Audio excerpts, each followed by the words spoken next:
Let's go and meet the star of the red team. For the Reds, we have actress Rakie Ayola, who some of you may know as ward sister Kyla Tyson in Holby City. Look, I know it's not my place, but, what, palpitations, nausea, sweaty palms? Go on.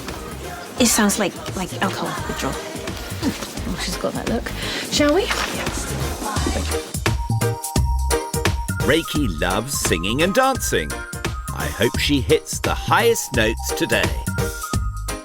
So, Rakie, are you excited to be on Bargain Hunt? I am so excited. I've never been to an antiques fair as big as this. It's amazing. And who have you bought that's special as your teammate? I have brought my father-in-law, who some of the viewers may recognise as Eddie Booth from the 1970 sitcom Love Thy Neighbour. Oh, right. Jack Smethurst. How do you do, Jack? Hello, Tim. Nice to meet you. Very, very nice to meet you too. So this relationship with your father-in-law is slightly ironic. It's hugely ironic. So this all goes back to Love Thy Neighbour, right? Yes. When you had a white family living next door to a black family. Yes. And the irony being, of course, that you married Jack's son. I married Jack. So there must have been something in the air about that show that's worked out the way it has. So, Rakie, do you collect anything at all, darling? I'm one of those people who will collect things for maybe a year or two, and then I forget why I'm collecting them. I just know I'm dusting them, so I sell them or I give them away. Oh, it's a fluid collection. Yeah, I suddenly think, what was the point of all these things? Yes. I don't know why they're here. So, Jack, are you looking forward to today? Immensely, yes, I am. I don't know much about antiques. Many, many years ago, I thought that it would be a good idea when I was a young actor, when I couldn't get arrested, never mind get a job. I thought, let us start collecting antiques. The trouble was, I fell in love with the things I bought, so I couldn't bring myself to sell them then. So it was totally You were a hopeless dealer. Well, hopeless, totally hopeless. So, what sort of things are you going to be looking out for today between you? I like useful antiques. It'll be hard to walk past the furniture, you know. So you're Mrs. Practical, really? Yes, it's very, very difficult for me to pick up something that I can see no use for, even if it's really beautiful, unless it's a painting. Yes. What about you, Jack? Well, porcelain, I'm quite interested in a bit of porcelain or maybe silver. Well, that's great, isn't it? We've got silver, porcelain, furniture and paintings. There's quite a lot to go Things for. to sit on, I don't know. Let's have a look at the opposition.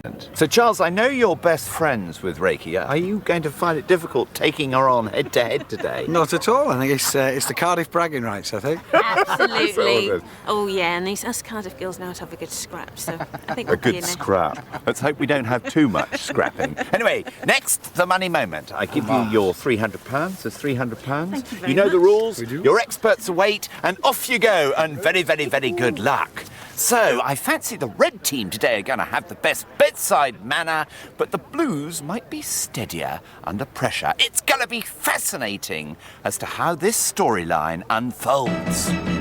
Each team will be led by one of our experts, and it's their mission to make sure our teams buy only the most profitable items. Monitoring the Reds' progress is David Harper, and consulting for the Blues is David Barbie.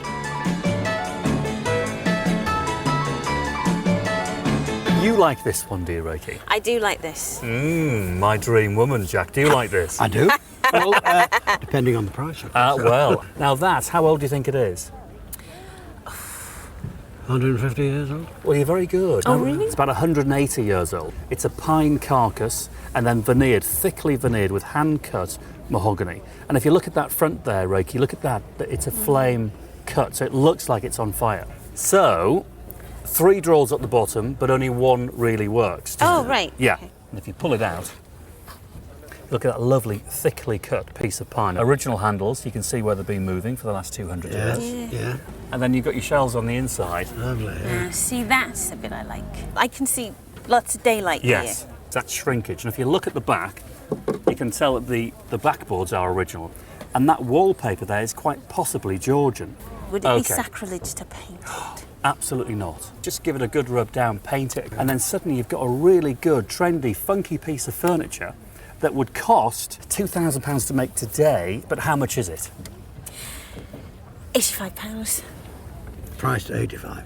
£85 for that is Yeah. criminally cheap. Yeah. Well, I'm not a great haggler, but course you since are. I love it, Oh, I'll have a go. flicker those eyelashes. Go on. Okay, tell me what you think this would be used for. Ooh, always practical. Well, the obvious thing is flowers, of course. You could put a couple of little flowers in there, I suppose. It is beautiful. It I is. like it. I think it's a lovely colour, isn't it? Beautiful. It's very heavy, isn't it? Yeah. Don't. Oh, no. Yeah. Control yourself there, Jack.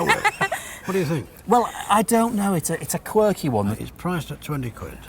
Well, I can tell you that it's not expensive at that, but I'd love to know who made it, because someone made it with great care. Yeah, it's lovely. It's handmade, it's hand-blown. Can you see that mark on the base there? It doesn't really matter, though, does it, if you like it? Well, I think that's the key to it. With all antiques or anything, you only buy what you like. But we've got to get to grips with something that when we're buying it to sell it, it's got to be, either very good or good quality or rare. Or cheap. Or cheap, and all of those things, exactly. But I think it's got the quality because it is hand-blown. And what do you think, David? Age? How old? Glass is Hard to terribly say. difficult. I think quite modern. So probably Italian. It could even be Scottish. So what does quite modern mean? Probably latter half of the 20th century. Sort of thing that you could buy today, but buying that new today, I mean, how much would it cost to produce the thing? A lot of money. I think you've got a good eye there, Jack, because it is quality. Yeah. What do you think, Rex? Well, it is gorgeous. Well, I think we should go for it, myself. At 20 quid, we're not going to break the bank, are we?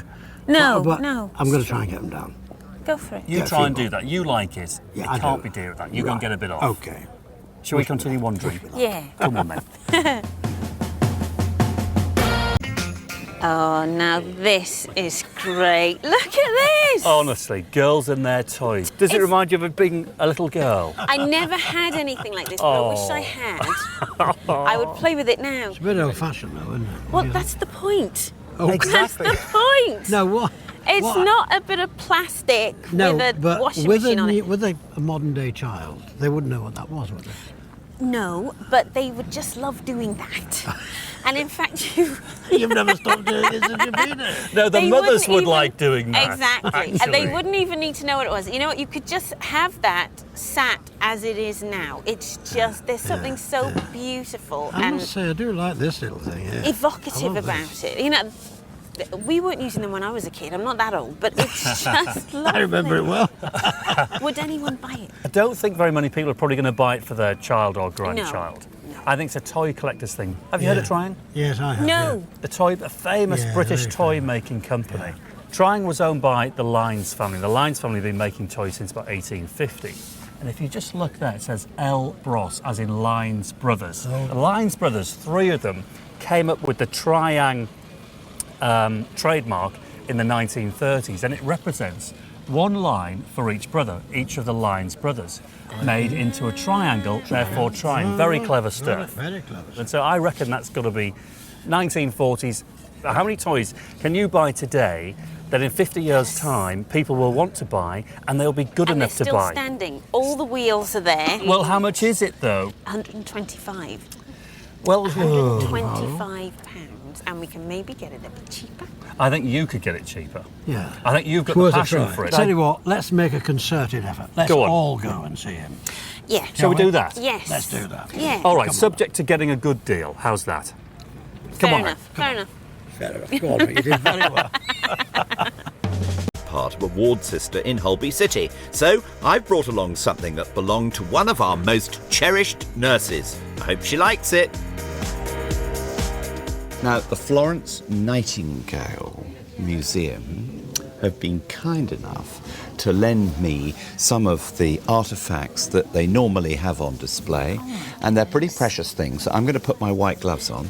Are these for me? Those lovely, delicious purple gloves To match are for my you. hat. To match your hat. Thank you. Well, this wee box, this mahogany box, belonged to Florence Nightingale, and it went to the Crimea with her in 1854. Oh my goodness. So if I just open it up, these things are normally known as apothecaries' boxes, that literally the doctor or apothecary would own a box like this, and he or she would carry it around, and it would contain all the potions and lotions that they might need to treat a number of complaints.